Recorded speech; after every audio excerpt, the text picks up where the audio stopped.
Genius Kids.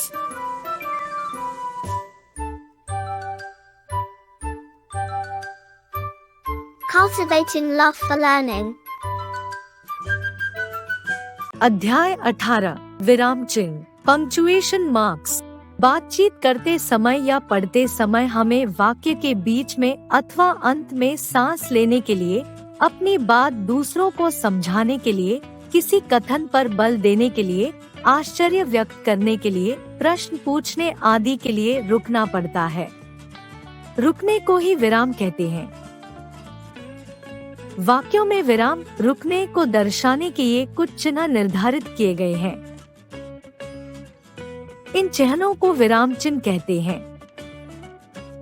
भाषा में वाक्य के सुंदर गठन तथा भाव अभिव्यक्ति की स्पष्टता के लिए विराम चिन्ह आवश्यक और उपयोगी होते हैं। इस प्रकार लेखन में विराम रुकने का संकेत देने तथा कथन का आशय समझाने के लिए जिन चिन्हों का प्रयोग किया जाता है उन्हें विराम चिन्ह कहते हैं। हिंदी भाषा में प्रमुख रूप से निम्नलिखित विराम चिन्हों का प्रयोग किया जाता है।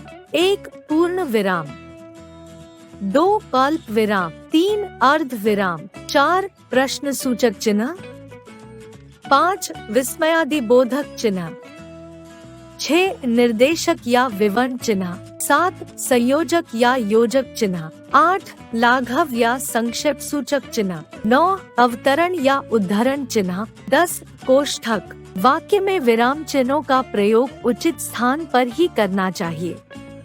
विराम चिन्हों के उचित प्रयोग से ही वाक्य का अर्थ स्पष्ट होता है।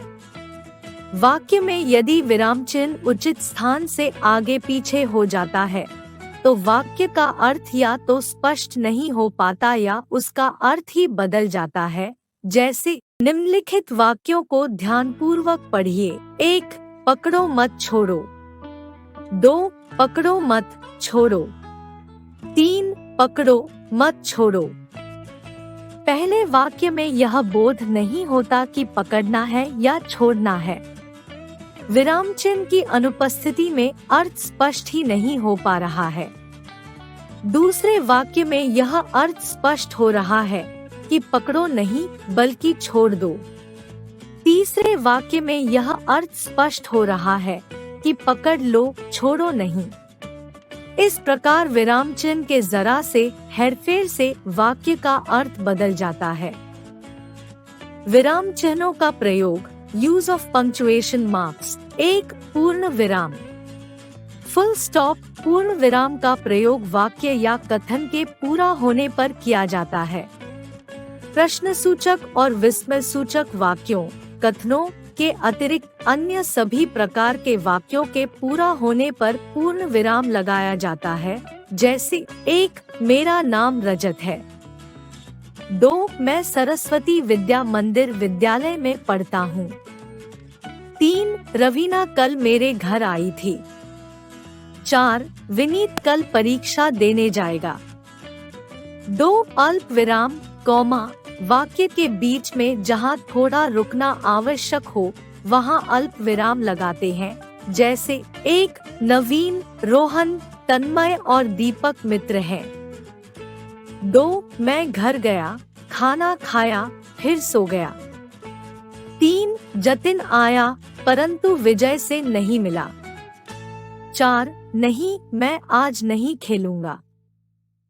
3 अर्ध विराम सेमीकोलन, जब 2 वाक्यों के मध्य अल्प विराम लगाने से अर्थ में भ्रम उत्पन्न होने की आशंका हो तो वहाँ अर्ध विराम लगाया जाता है। जैसे 1 तुम्हें जो खाना है खाओ लेकिन हमसे खाने के लिए मत पूछो, 2 वह विद्यालय जाएगा या नहीं उसने मुझे नहीं बताया। 4 प्रश्न सूचक चिन्ह मार्क ऑफ इंटरोगेशन, जिस वाक्य में प्रश्न पूछा जाता है उसके अंत में प्रश्न सूचक चिन्ह लगाया जाता है। जैसे 1 तुम फूल क्यों तोड़ रहे हो, 2 आप किससे बातें कर रहे थे, 3 क्या तुम कल मेरे साथ घूमने चलोगे, 4 तुम बाजार किस लिए जा रहे हो, 5 विस्मयादिबोधक चिन्ह मार्क ऑफ एक्सक्लेमेशन, विस्मयादिबोधक चिन्हों का प्रयोग विस्मयादिबोधक शब्दों के बाद या विस्मयादिबोधक वाक्यों के अंत में किया जाता है, जैसे 1 वाह क्या शानदार कैच पकड़ा है, 2 कितना सुंदर दृश्य है, 3 आह मेरा सिर दर्द से फट रहा है, 6 निर्देशक या विवरण चिन्ह डैश किसी बात पर विशेष प्रकाश डालने के लिए या किसी विषय का विवरण प्रस्तुत करने के लिए निर्देशक या विवरण चिन्ह लगाते हैं, जैसे 1 मनुष्य की 3 आधारभूत आवश्यकताएं हैं, रोटी, कपड़ा और मकान। 2 सफलता का एक ही मूल मंत्र है, परिश्रम। इसी प्रकार नाटक आदि में वक्ता के नाम के बाद भी निर्देशक चिन्ह लगाया जाता है, जैसे द्वारपाल महाराज, पड़ोसी राज्य का दूत आया है, चंद्रगुप्त उसे सम्मान पूर्वक अंदर भेजो। 7 संयोजक या योजक चिन्ह हाइफन योजक चिन्ह का प्रयोग निम्नलिखित रूपों में होता है। 1 किसी शब्द की पुनरावृत्ति होने पर, जैसे एक एक, बार बार, घर घर आदि। 2 विपरीतार्थी शब्दों के मध्य में, जैसे काला सफेद, दिन रात, ऊपर नीचे आदि। 3 समान महत्व के समानार्थी शब्दों के मध्य में, जैसे धन दौलत, रिश्ते नाते आदि।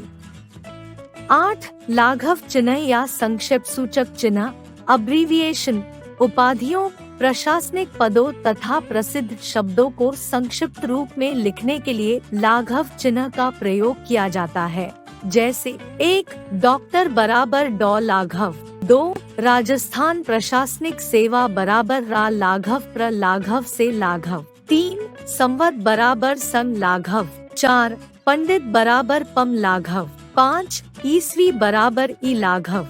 9 अवतरण या उद्धरण चिन्ह इन्वर्टेड कॉमास किसी पुस्तक या दैनिक पत्र के नाम, किसी पाठ के शीर्षक, किसी प्रसिद्ध व्यक्ति के उपनाम, उपाधि आदि में प्रायः एकल उद्धरण चिन्ह लगाया जाता है, जैसे दैनिक पत्र हिंदुस्तान, पुस्तक गीतांजलि, पाठ का शीर्षक, व्याकरण व वर्ण विचार, प्रसिद्ध व्यक्ति का उपनाम रामधारी सिंह दिनकर, उपाधि देश रत्न, भारत रत्न आदि।